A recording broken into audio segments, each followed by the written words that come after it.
My name is Tom Izu, and I'm on the advisory board of the Japanese American Museum of San Jose. And we were asked to fill some time here at the AAPI Festival. And we thought maybe to do something a little bit different. We want to talk about Japantown, and we want to set the stage for people, those who may know something about Japantown, or those who never really even heard of it, to get a sense that there is a community here in San Jose. And that it's a real living, breathing place, and there's multi-generations in it. And all of us are in a process of discussing what it means to us in the future. So I went off my script here, but what I thought I'd do is give a little bit of background about Japantown, in case you don't know much about it. Can you go to the next slide, please? So, how many of you been to Japantown? Oh, everybody, okay, never mind. When was the last time you were there? This morning? Okay, so we have people who know a little bit about Japantown. But I think from what I was saying in just a few moments ago, there's a lot of different ways people might look at Japantown. They might see it as, this is a place of Japanese culture. This is a place of Japanese food. It's about Japan. And then other people who are more connected to the community might have a very different view depending on their connection to a business or family, affiliation with the church. So the range of connection is all over the place. But one thing I wanted to say as in way of a background is to help people understand that there are also historically parts of it that they may not know about. So next slide. So for example, people might not know that Japantown isn't really just about Japanese Americans.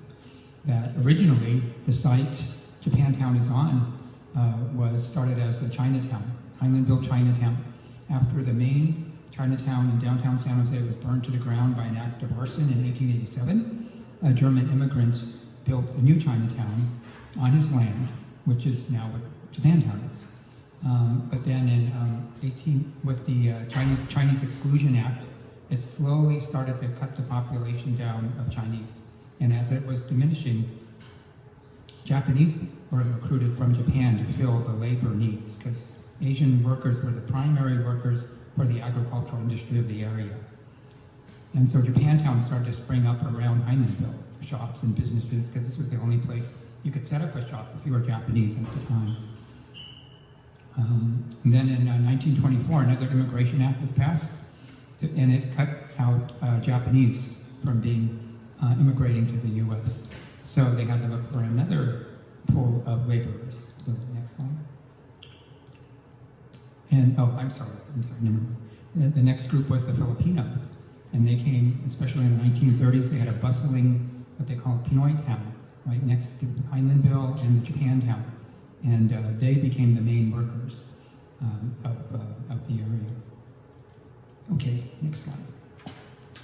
So why this was the case, why all in this one place, is because this area was a segregated area, de facto segregated, meaning that it was far enough from the downtown San Jose at the time. I mean, now if you think of what Japantown is, you think that's part of downtown San Jose. But at that time, it was kind of out in the country. And so this was the area where Chinese, Japanese, Filipinos could actually set up shop, because they really weren't welcome in downtown San Jose. And as you see, this is from a redlining map in 1937. And the little red area, that's where Japantown is. And also a little farther up is where a historic black church, a couple of black churches are, and one of them still is there, Antioch Baptist. So everybody was segregated in this one area. Next slide, please. This afternoon, we're going to focus on the Japanese American experience of Japantown, even though I just mentioned there's a whole bunch of different groups. But as I was saying, it is now known as Japantown. But I think if we understand the really deep history from all these other groups, and we understand how it came together, I think that's the idea, is to help us think a little bit more about who we are, all of us. Any of us who have an attachment to Japantown, any of us who want to learn more about Japantown, to understand there's a real depth and richness just beyond what our idea of Japanese culture might be, or even what our identity as a Japanese American might be. And the discussions that we want to have today, they're by no means meant to represent a conclusive view of Japantown, Japanese Americans, or any other Asian group in the area.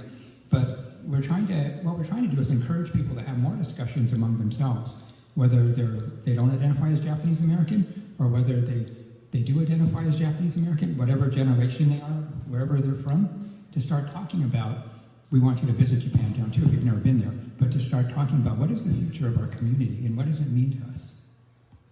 So now we're going to start, we're going to have 3 discussions. And the first one is, if you could change this, is on the spirit of Japantown past. And we have our special guest here, Warren Hayashi, if you'd like to come up and begin.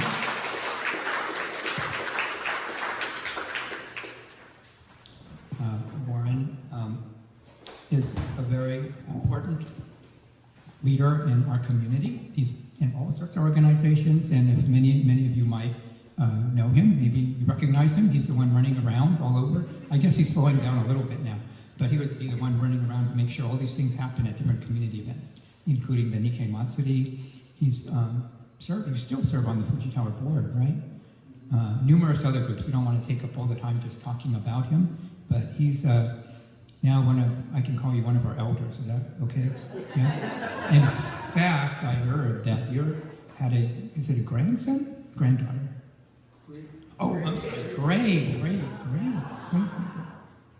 Okay, you are an elder then. But you're looking pretty good. So, Warren, on our theme here, we're trying to get from you a sense of what Japantown and the area was like and what Japanese Americans were like in the past. And I know that you grew up on a farm and you experienced that kind of life directly as a child. And I wanted to first make sure people here know that this Santa Clara Valley, if you're not familiar with it, one of the most important economic engines of this area was agriculture, going back to the 1800s and early 1900s, when the Chinese, Japanese, and Filipinos were here. That's why they were recruited to come here, because they needed them as laborers. And it's hard for some people to understand that, because you think of Silicon Valley. But farm life was really key. So I was wondering if you could share a story about what it was like growing up on a farm. I know your mom, you had stories about what she used to cook, what you used to eat, and also the fact that you didn't want to become a farmer, and you could share why you didn't want to.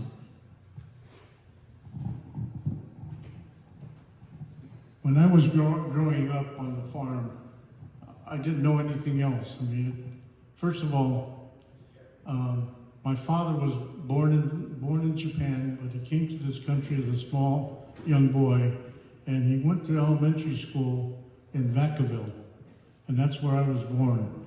And my mom, who was born in Oakland, she went back to Japan, and she learned how to be a domestic, learned how to cook and sew and do all these neat things that future brides are supposed to know.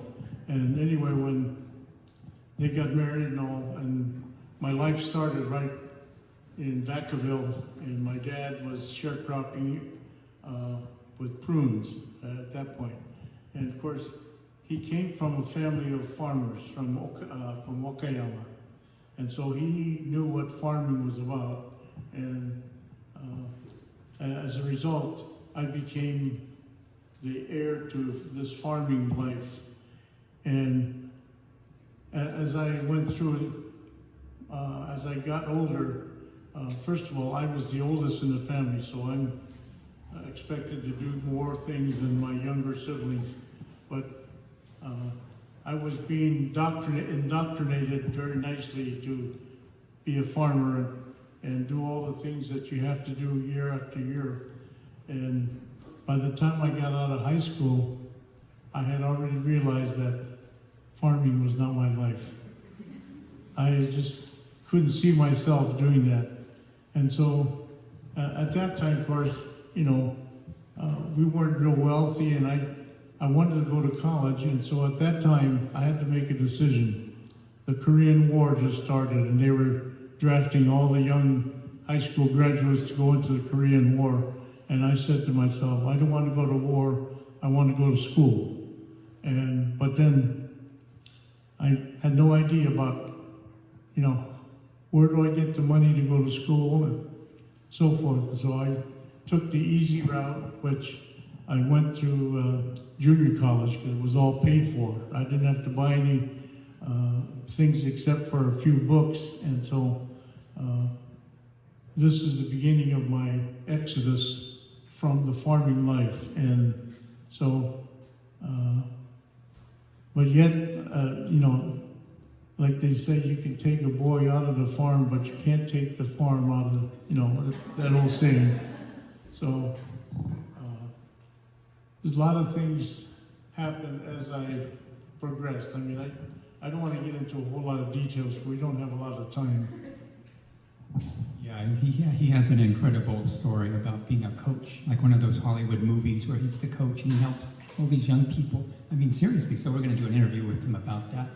But besides escaping the farm life, one thing I wanted to ask you about is you were part of a generation, kind of the younger end of the Nisei, so to speak, generation, the second generation. And I just wanted to point out, after the World War II mass incarceration, which Japanese Americans were forced from the West Coast and put into concentration camps, the Japantown we're talking about, the Japanese American part of that community was turned into a ghost town for several years. So you have to really try to imagine, what is that like for a whole community just to be gone for years? So when Japanese Americans came back, there was a process where the community had to actually rebuild itself. Try to imagine that. The social, cultural life was gone. And then now you're back and you have to recreate it. And I think something Warren stresses is that prior to World War II, there were something like 43 different Japanese communities like Japantowns throughout California. And then post-World War II, there was only 3 left: San Jose, Little Tokyo, and San Francisco, in any major size. So this is something that I wanted to talk to you, because I know you have been a part of that process, and you saw it the community being reorganized and rebuilt again. And there was a certain goal I think people had, and I think you felt like you were part of carrying that out. Do you want to talk about that? That's kind of an interesting project that I undertook. I'm not sure exactly where to start on this, but I had discovered that the 42 Nihon Machis in the state of California did actually exist. And so I have that list of communities, and so I made it one of my projects to visit all of the 40 communities, but I could only get to 30 out of the 42 that I have on my list. And there's some common things that existed in those days in each of the Nihon Machis. The big difference was whether the people came back to those communities. And many of them chose different routes, so to speak, but yet farming was still a big factor, because most of the people had the most experience in farming. They didn't have a lot of experience in the high-tech industry, because in the 1950s, when Lockheed first moved into the Santa Clara Valley, I mean, we were still agriculture, but all of a sudden, Lockheed had turned the entire economy upside down, and people who were farmers were now being kind of pushed out, because in those days, the United States was challenged by Russia with, I don't know if any of you would remember Sputnik. They had developed a vehicle that would go to the moon, and so at that time, the U.S. didn't want to be left behind, and so the young people were all encouraged to go into mathematics and science and develop educational background so that they can compete with Russia. And that was big. That was really a big deal at that time. So for those of us who are farming, that was an opportunity to get out of farming. But in my case, after 2 years of going to junior college, my high school coach came back to me and said, talked to me and said, I think you need to go into education. So he's the one that convinced me. I changed my whole course of studies and became a high school coach, and I don't regret doing it. I've had some wonderful experiences there, and one of the things that I really feel good about is I was able to move a student from high school to the professional ranks. He was drafted #1 in the NFL, so I really feel good about that. And he always comes back and reminds me that I had some things to do about that. So Warren, I wanted to go back to Japantown, because after, while you're in your professional career in education, what you told me is that you started to become more involved in Japantown. And I wanted, because I think you had some really interesting insights in how you wanted Japantown to continue and sustain itself. And you were concerned, just like you were talking about, there's a big shift happening in the valley. And I grew up during that time where agriculture was being pushed out and Japanese Americans were dispersed. And so you felt really strongly that Japantown community has to be strengthened and to help make Japanese American history, culture, be able to continue. So can you share a little bit about that, and especially when you helped with forming the Nikkei Matsuri Festival and what that was? Yeah, it's kind of I really don't know where to start, except that when I was a child, my parents started us in Sunday school at Wesley. So I started at Wesley when I was a little kid, and you know, I didn't know any Japanese people because in Santa Clara, where I grew up, there were just one handful of Japanese people that went to school. So I didn't really know the Japanese population other than our personal friends. And so I think that was the basis for a number of things that have happened in my life. But through the church, I learned that how important it is to maintain a community that we can all be part of. And because in those days, the city of San Jose had all these little communities around, but they were all, again, by their ethnic background. But the Japanese people, most of the people that came to Japantown, first of all, they used Japantown as their center of commerce, so to speak. They come into town to buy their groceries and get their haircuts and all of those things. I mean, there was a complete community: doctors, the drugstores, and you know, all these things. There was everybody was, you know, could come and have things done that they needed. So it was a place where people congregated, and that made a big difference in my mind. Because then, now I'm beginning to meet people from the Buddhist church. You know, when I was in high school, Wesley didn't have a whole bunch of young kids. It was just a handful, and we didn't have enough to have a basketball team. But over at the Buddhist church, they did, you know. And but there was some issues on that too. I won't go into that. So, Warren, what I'd like to end with is if you would share any of your concerns about the future of Japantown, what you'd like to see happen, and now that you have great-grandkids, things like that. I would be the first to say that the history of Japantown, we need to get everybody together. And I think I saw the community come together just a few weeks ago when the issue of the Mineta house went up for sale. And a lot of people kind of stood up and said, oh, you know, you can't sell that house to just anybody. And so it was on that, it was a Monday that the museum people called a meeting of the community, but I had just heard about it on Thursday before, and I was at a administrative board meeting at Wesley Church, and I asked our president if I could add an agenda item to the meeting. And so we discussed the sale of the Mineta house and what it meant to the community, and I was surprised. All of our board members really came and supported the idea that Wesley should buy it.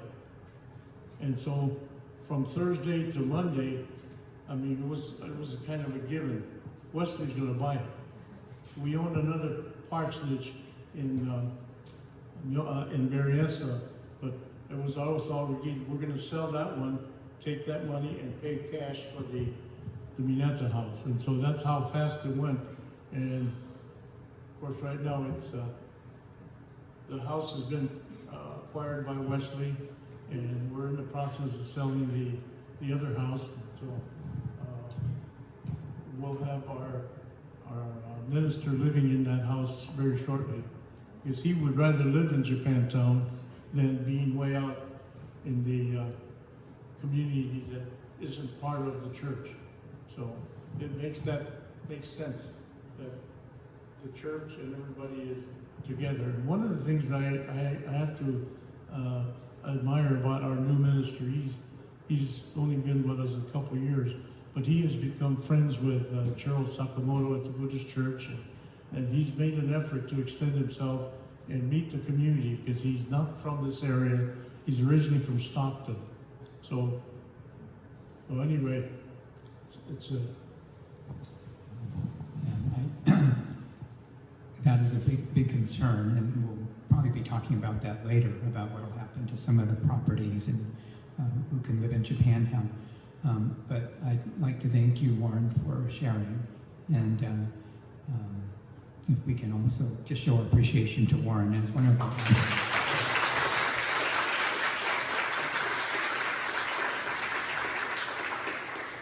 So next, we're going to have Susan will come up here and start us off, and Wisa. Oh my goodness, it's crowded in here now. Welcome everybody, and I'll just really briefly introduce myself.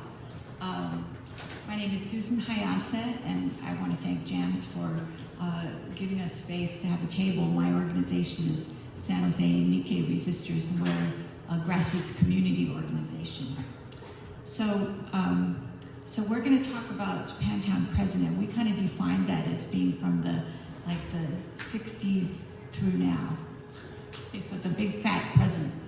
My personal history, I grew up in Orange County in a mostly white neighborhood, and in the 60s and 70s, and I always felt like a fish out of water. It was very alienating. It was pretty racist. And I felt very isolated from other Japanese Americans. I didn't grow up in a Japantown. I think this experience is actually not uncommon for mainland Japanese Americans. And I didn't really understand the social and political forces acting on mainland Japanese Americans, but I knew that my self-consciousness and discomfort with other Japanese Americans there was something wrong with it. It was abnormal and dysfunctional. And at some point, I grasped that it wasn't my fault and it wasn't my family's fault.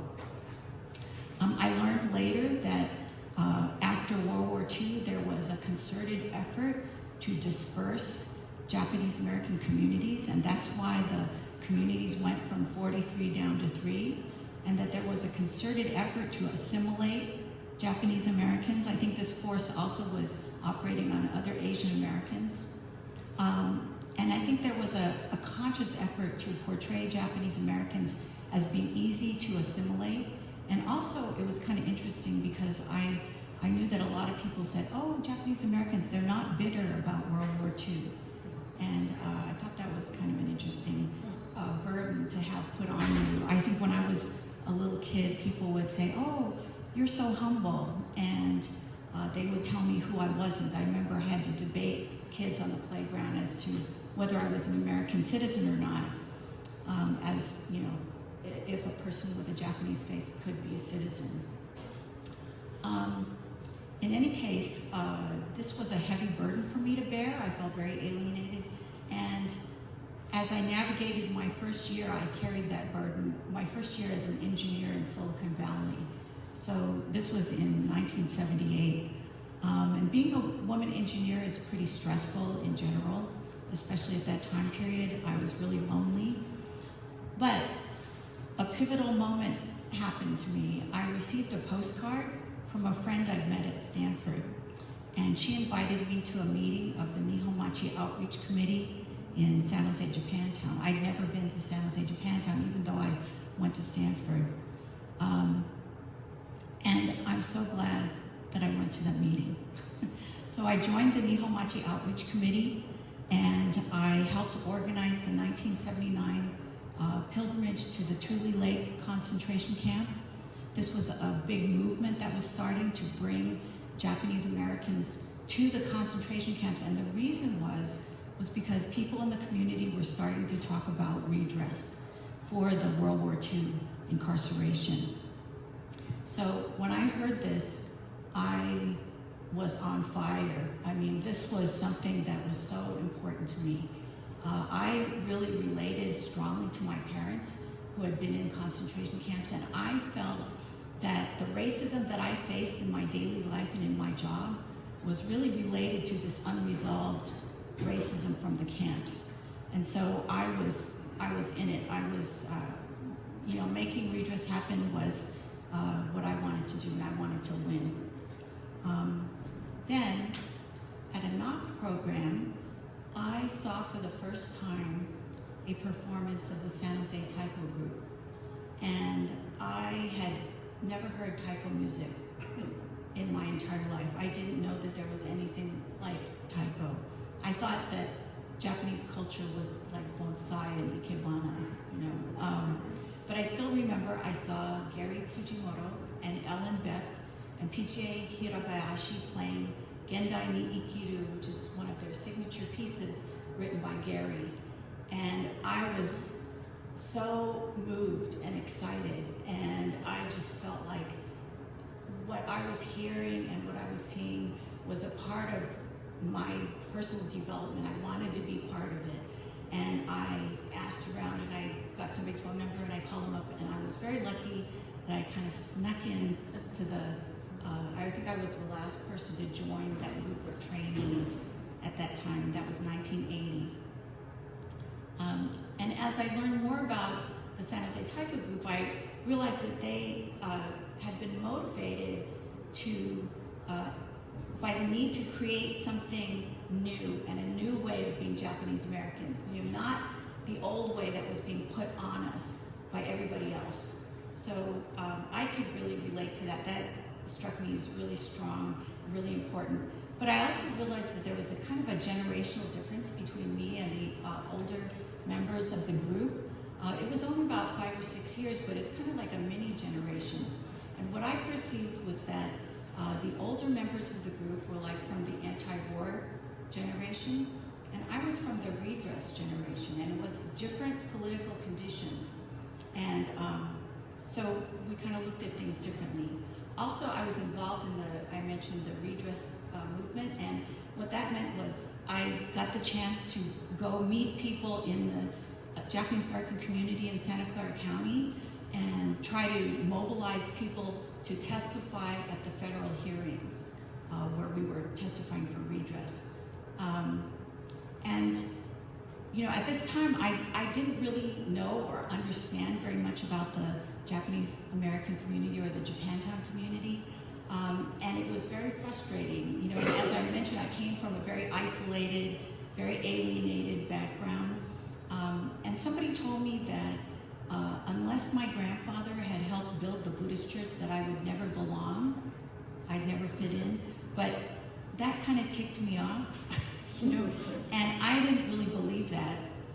because a lot of people that I met during the redress movement were also new and had been drawn to San Jose Japantown because of the redress movement, because of San Jose Taiko, because of different things that were happening in the community at that time. And so together with the other young people around me, I figured that we were building something new and that we were learning, we were meeting people, and we were figuring out how to be and how to fit in. So I also had the feeling that the growth of Taiko and the popularity paralleled the redress movement, because Japanese Americans were throwing off this idea that you had to keep your head down. You know, we're throwing off the idea that you couldn't talk about the camps and couldn't demand justice. And so I think the vibrance and loudness and assertiveness of Taiko music and the assertiveness that the redress movement was representing were really paralleled and played together. And it attracted people and it helped people unite, I think. So for me, playing Taiko and working for redress were the same thing. We're part of the same struggle.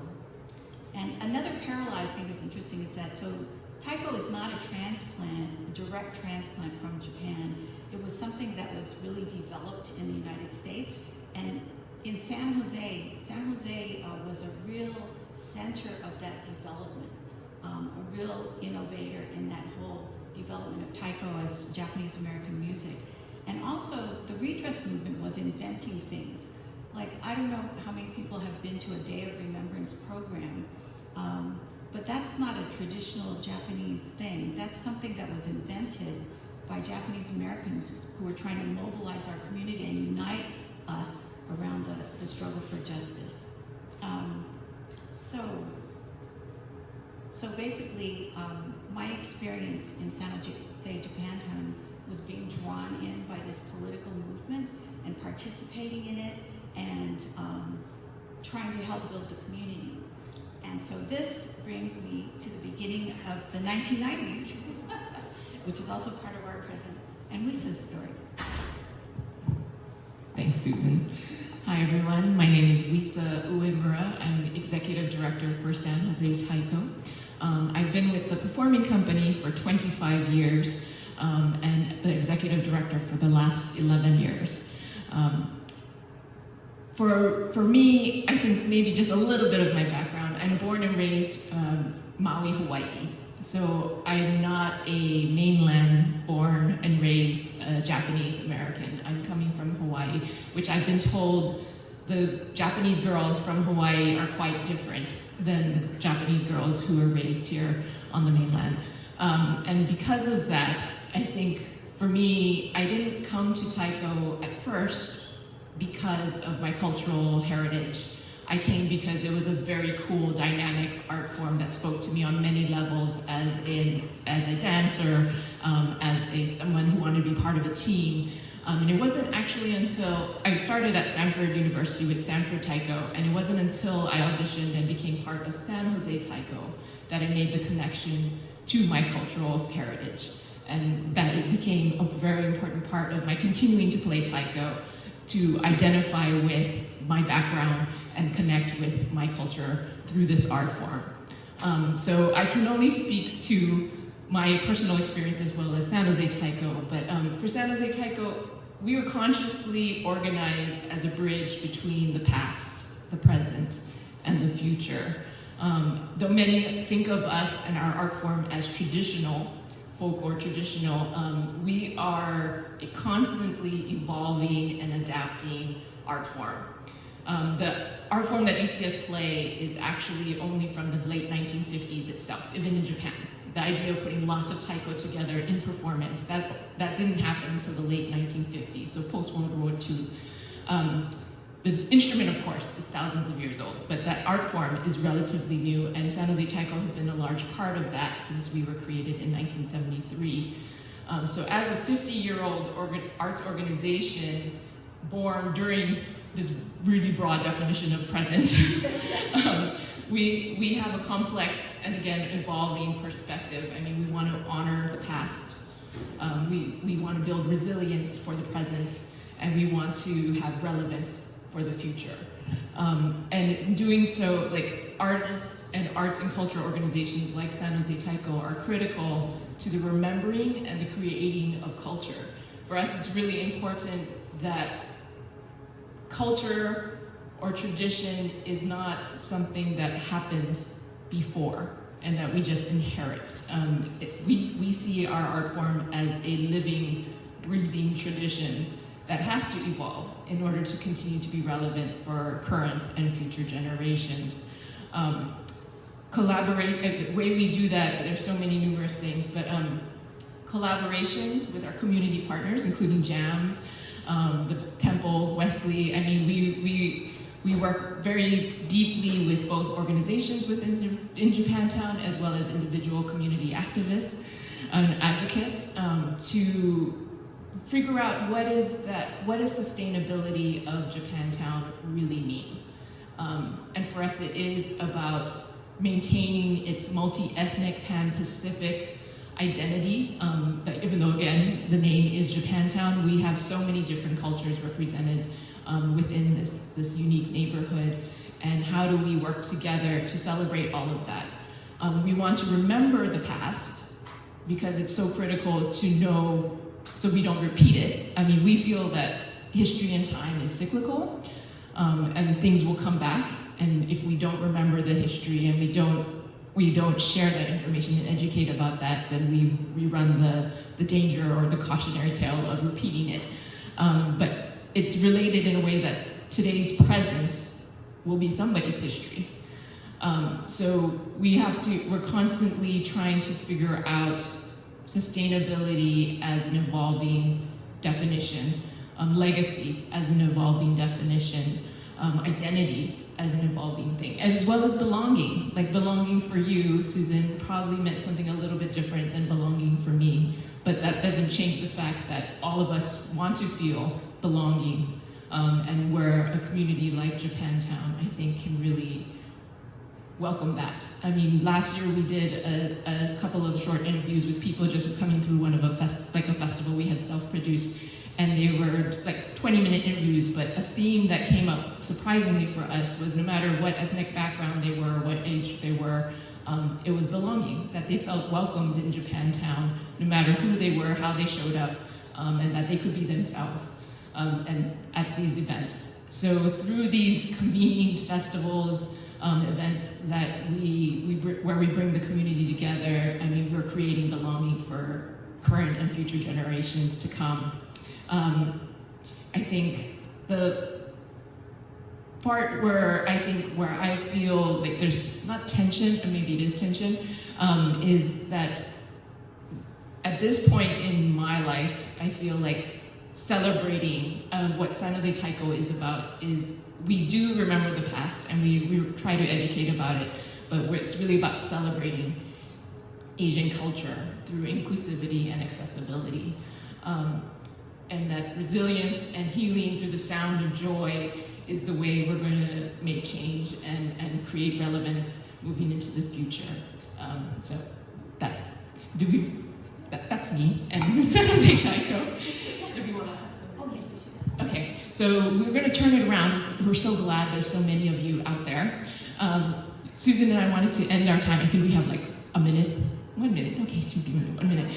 We wanted to ask you all a few questions. Like the first question was, what are some of the stereotypes that you are aware of Japanese Americans? If you are Japanese American or identify as such, maybe it's ones you have of yourself or you've heard of others reflecting back at you, but it may be a perception you have if you're not Japanese American, of Japanese Americans. Go ahead and raise your hand. Excuse me.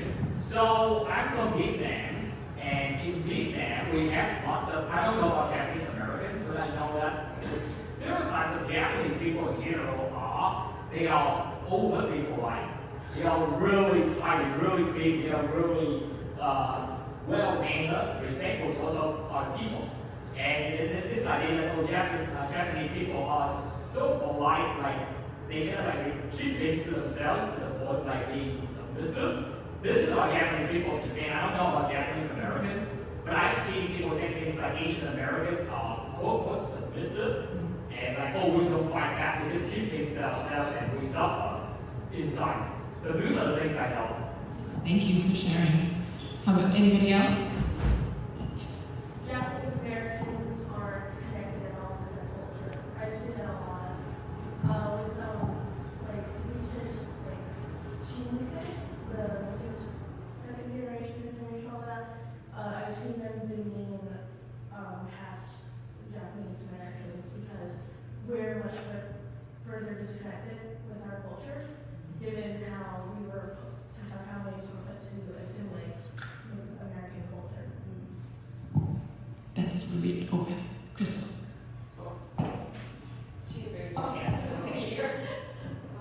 I like to think Asians are nerds.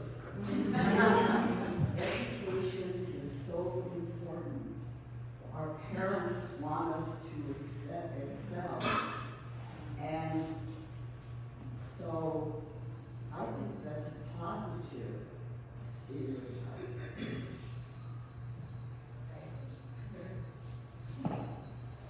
Any other ones? Yeah, one. Well, to ask a question, you mentioned that as a Hawaiian Japanese, you're different than, somebody from California or the U.S. or mainland. Awesome. I was just curious, what is your perception? I wish PG were here because she was the one who told me that.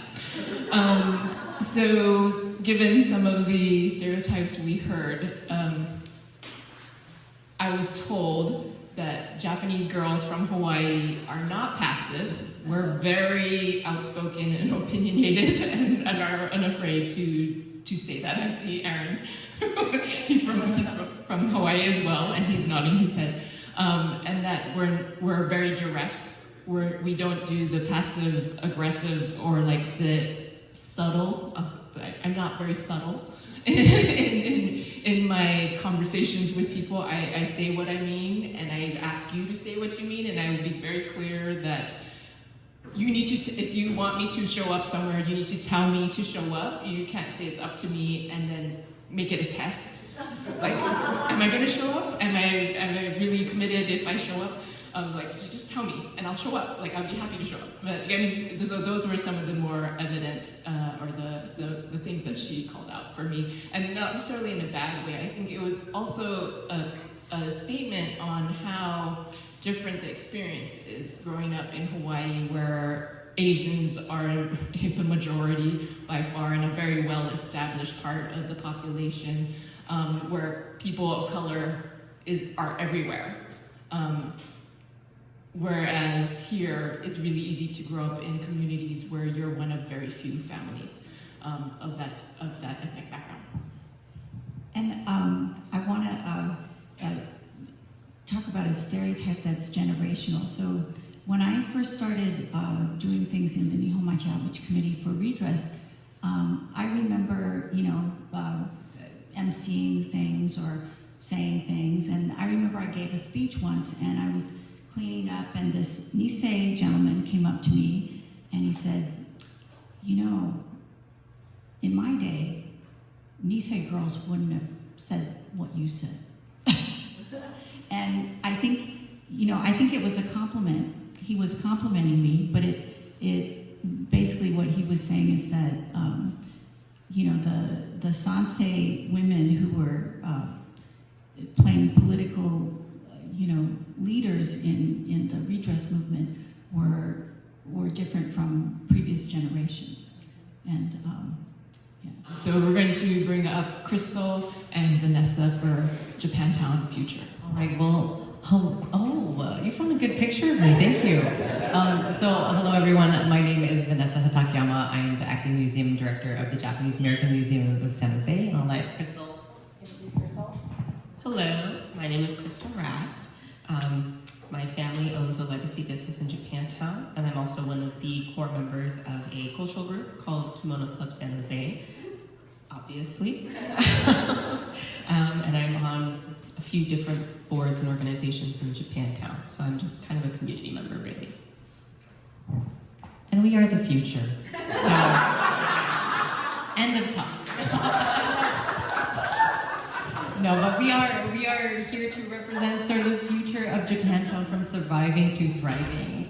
And it really is an honor to be on this panel with really distinguished members of our community and to hear those stories and the different struggles and how we kind of made it to here today, where we get the privilege of being the future, we get the privilege of walking in this path that was blazed for us. However, always the other side of privilege. Does anybody know what the other side of privilege is? Responsibility. Yes, responsibility. So I'm wondering, Crystal, when you hear some of these words like legacy, like this storied past that we have, the changes, the activism, again, this idea of legacy. How does it sit with you? Kind of in what is your reaction? What do you think? Like, what do you feel? Because we're like millennials, so we're gonna have about feelings.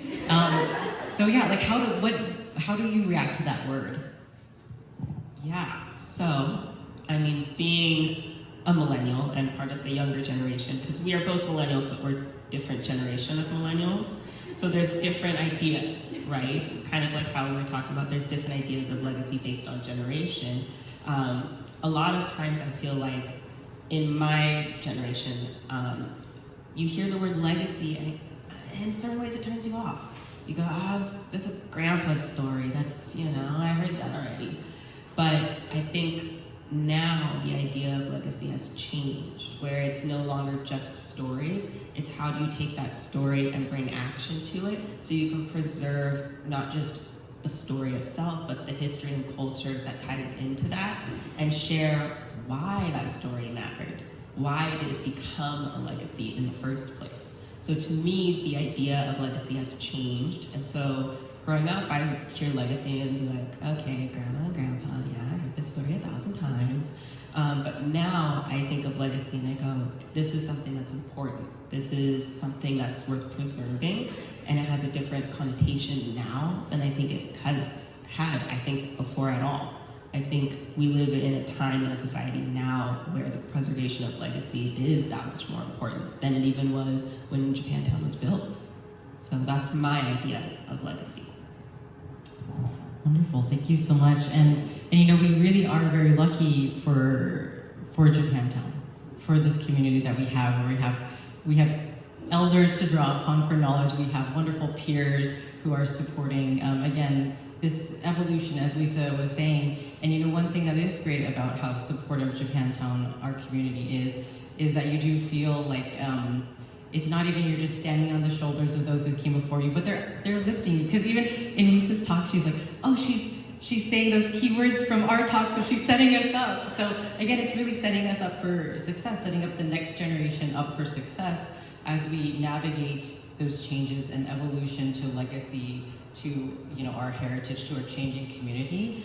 And so, Crystal, as someone who's involved in Japantown in many different ways, such as on boards with the Kimono Club, also as the granddaughter of for Roy's Station, one of our legacy businesses that itself has evolved really from a gas service station to now a really thriving cafe that's really one of the key cornerstones of our community. How do you see, how do you think about that change, that evolution, and think about how inclusion, things like inclusion and sustainability, which has been mentioned, how does that play a role in this evolution, and what does that mean to you? What does that look like? As a young millennial.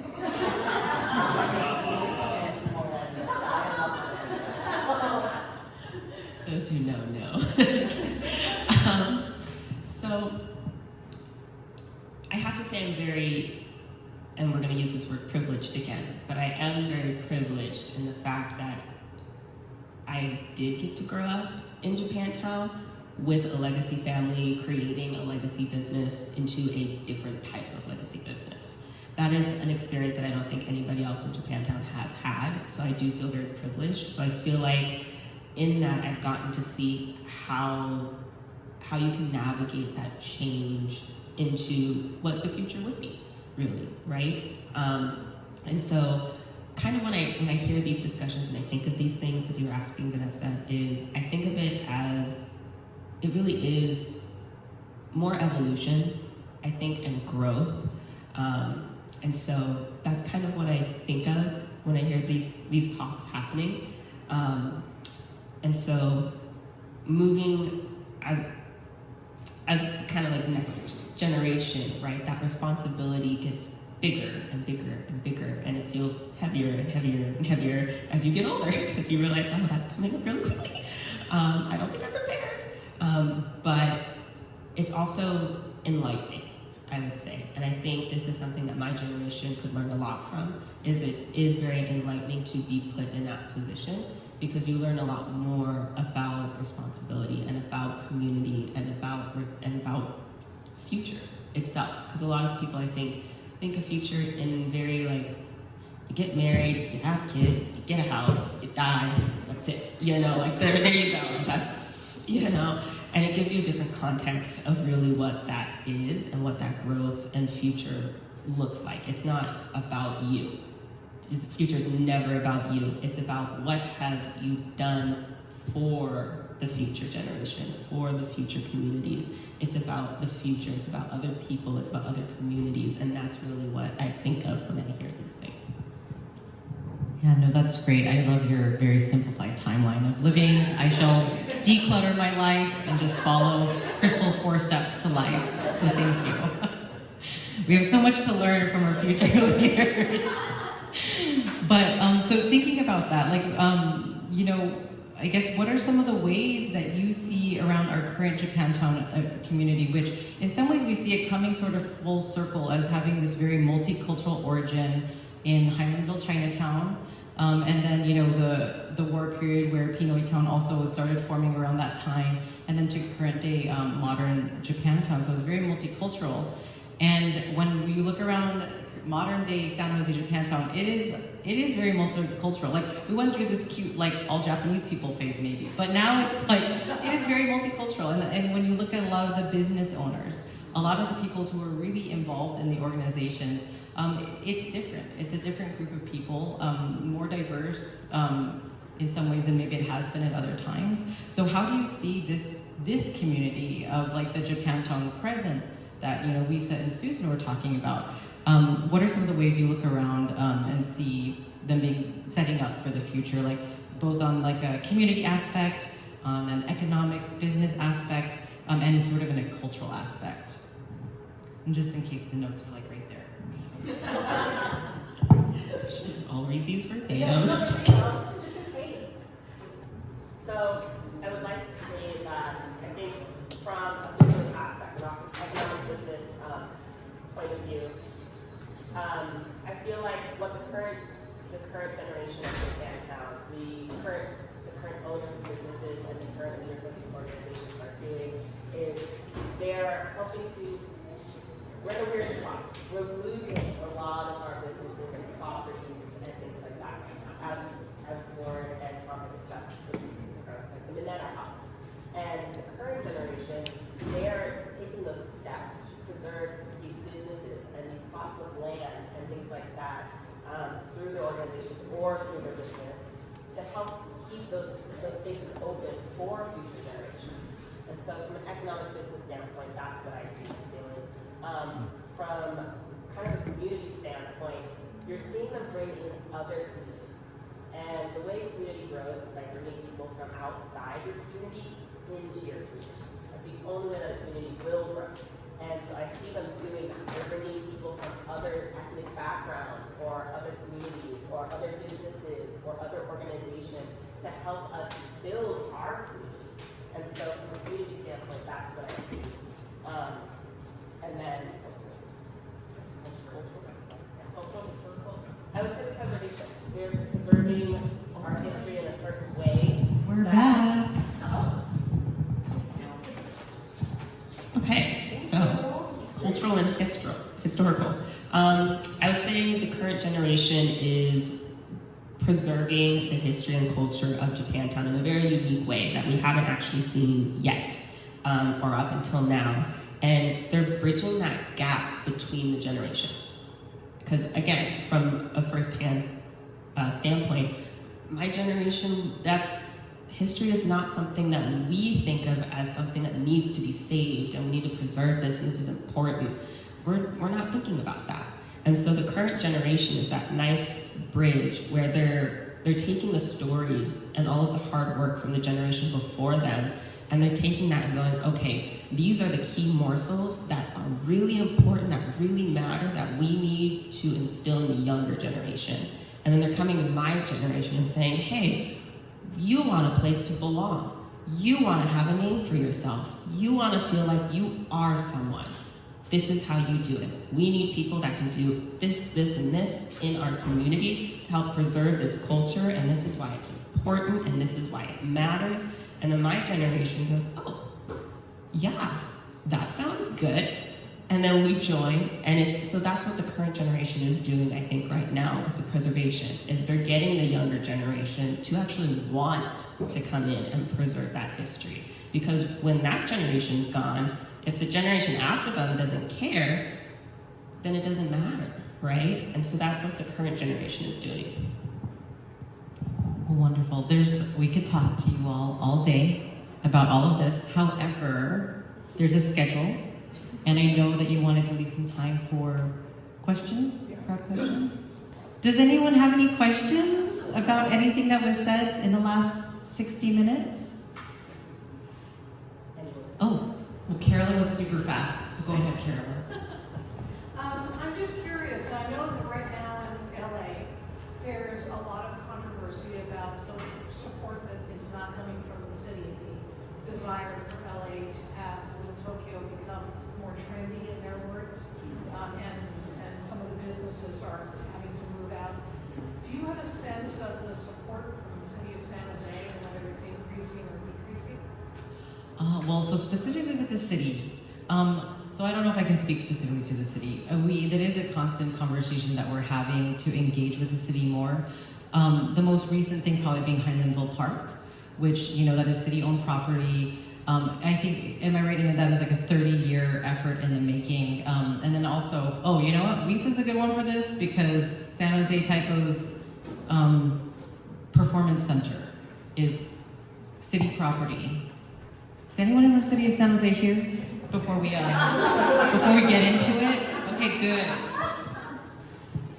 I think, so where it is, they are very clear that they don't have the finances to support Japantown as a cultural district. There are efforts within the community to formally acknowledge Japantown as a cultural district. We all feel it is a cultural district and a very important neighborhood. But on either the state or the city level, there's not yet the financial backing to support that. However, I think through the many years of conversations and community advocacy that have happened by individuals and organizations, I think there's a very strong relationship. The city knows to pay attention to us. We have some very strong individuals, I was trying to figure out the right word, who are bringing the issues and concerns of the Japantown community in front of city staff and city officials as best as we can. So I think on some levels, they're very much aware of how special and unique Japantown is, and they want to help us, but not necessarily in a hardcore financial way.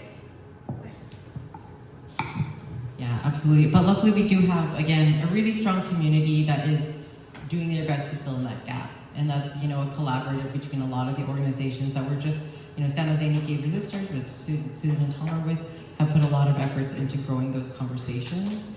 So, and it's a long-term work, right? To get to this point where we're at the point where they're considering these things has been a battle in itself. And thankfully, due to people like Warren, one of the founding members of the Japantown Community Congress of San Jose, we're able to have those conversations with the city. But we need to keep having them because it's not a matter of one conversation and they're like, okay, here's money. It's constant, with the political turnover and then also with turnover in our own community. So, keep away. Maybe when Crystal and I are like respectively 70 and like 85, we'll see. We'll check in, see how it is then. We'll wait. Is there a question here? So I've been involved with helping revitalize multiple Asian communities, including Chinatown, San Francisco, Marysville for the Block High Festival. So what has Japantown done, or what have they planned to do to help revitalize Japantown and keep it going? I wasn't here for the first half of an hour, so if that was spoken about, I missed it. Oh yeah, we covered it.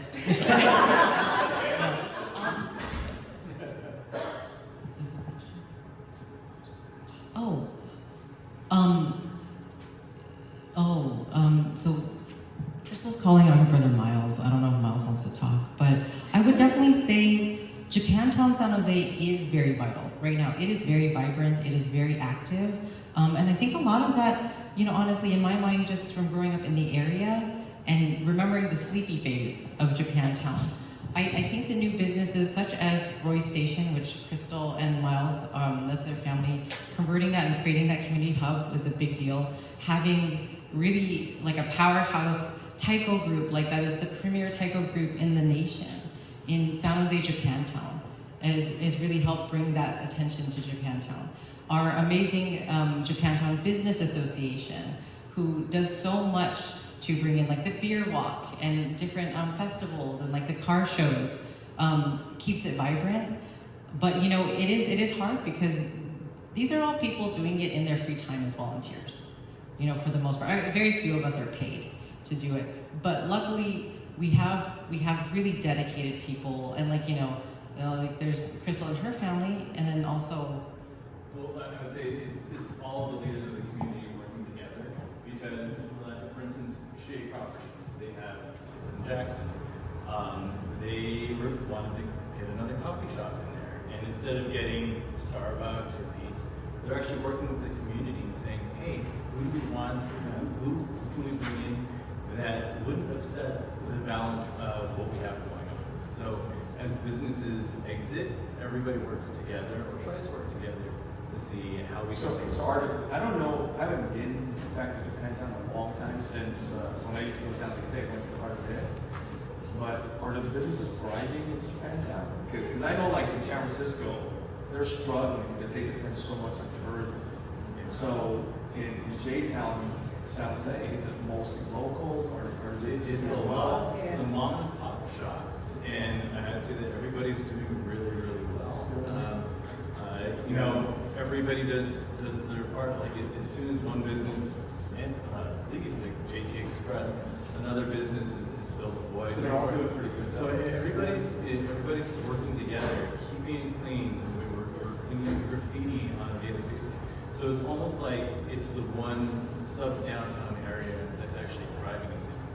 Yeah, so we're really lucky because of the individual efforts and the collective efforts of the community. The businesses, like I think that JPA did a lot to try to support their member businesses during COVID. And then also, they are mom and pop, they're unique. Like Kukui, headliners, State of Grace Tattoo. This is stuff that you can really only get in San Jose, Japantown. And we're so lucky they decided to make their home in Japantown. And so we are lucky. And then also another thing that we do is I do feel like as a community, we do try to support each other's businesses. So if we're gonna order these really cool t-shirts that you see here, instead of going to like Vistaprint or something like that, we go to headliners to order our t-shirts, and they give us a break and we give them business. If we're gonna do food for an event, we usually order from a local restaurant, because I do think everybody genuinely really cares about the other businesses. If JAMsj cannot host the facility rental for a group, I send them to UIKAI to rent their facility, because we really know that I think our survival, our ability to thrive, it's rooted in the ability of the community of Japantown community to survive and thrive. So we really do try to do that as much as possible. I think that's great to hear, because working with various Asian communities, and I'm sure some will agree, some Asian communities, there's so much infighting. And it is really good to hear that Japantown itself, they're helping each other. Because I see and experience it all the time. Yeah, there's just a lot of female leadership in Japantown. So I don't know if you noticed, but I feel like maybe help.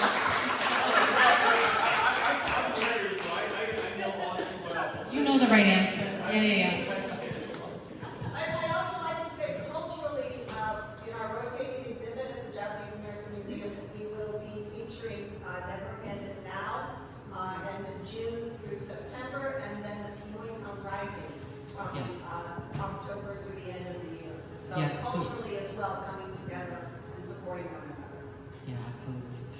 Alina, I feel like you had your hand raised.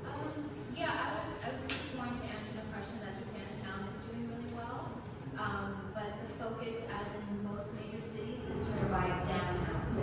And so a lot of the efforts is to revive downtown San Jose, which is not doing very well. And so we kind of get hidden under the shadows, not really highlighted, even though it is thriving, it's doing great, it has beautiful cultural events. And it's always a struggle for smaller neighborhoods to go up against the economic engine of what downtown was supposed to be. And I also know that there was a cultural district that was just unanimously voted, and I wish Japantown would be one of that. And so when there is like a no money issue, it's really about community organizing and finding those dollars because they have. And this is Alina Yin. She's a really wonderful advocate and organizer in the community. So she's great. You know, let me just say, one community leader told me one time, an Asian community leader in San Francisco, what she told me was, you know what, we don't depend on the local municipalities or government, okay? Just give us our permits, give her our grants or whatever, and get out of our way. We'll take care of ourselves, because we've always taken care of ourselves anyway. Dave. You mentioned female leadership, women leadership, and I was out of town and Chinese guy, thought I'd meet some nice Japanese girls. And so I became sort of a pseudo-Japanese guy. I joined the Nisei Ski Club and got involved in the Methodist Church. And I was only here for a year. I was on a management training program with General Electric. But they were very welcoming, but I digress. There was talk about redress back in 68, 69, and I sort of scoffed at the idea. Oh, like, yeah, right, you know, we're going to, Japanese will get redress. So was the redress movement spearheaded by women? I'm just curious. Well, I think we have someone here who can talk about that.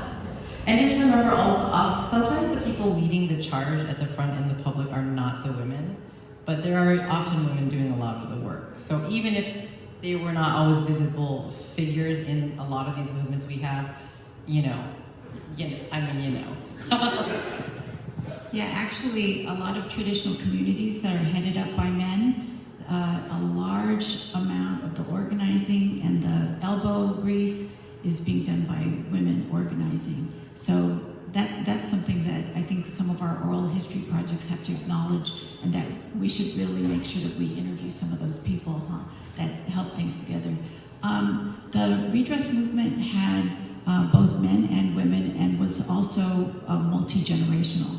So the Issei and the Nisei generations who were largely incarcerated were huge key parts of that movement. But also for me and people like Kathy and, you know, we were young people in our early 20s, and we felt like we were part of it too. And actually, the Nihonmachi Outreach Committee was mostly women, I think.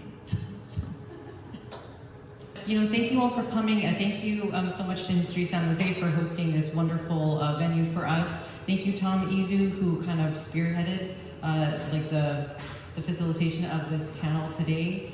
And then also there's a judo demonstration that's about to happen right outside, so when you guys head down the stairs, please stop by and check it out. But thank you, and also to our amazing panelists. So another round of applause for them.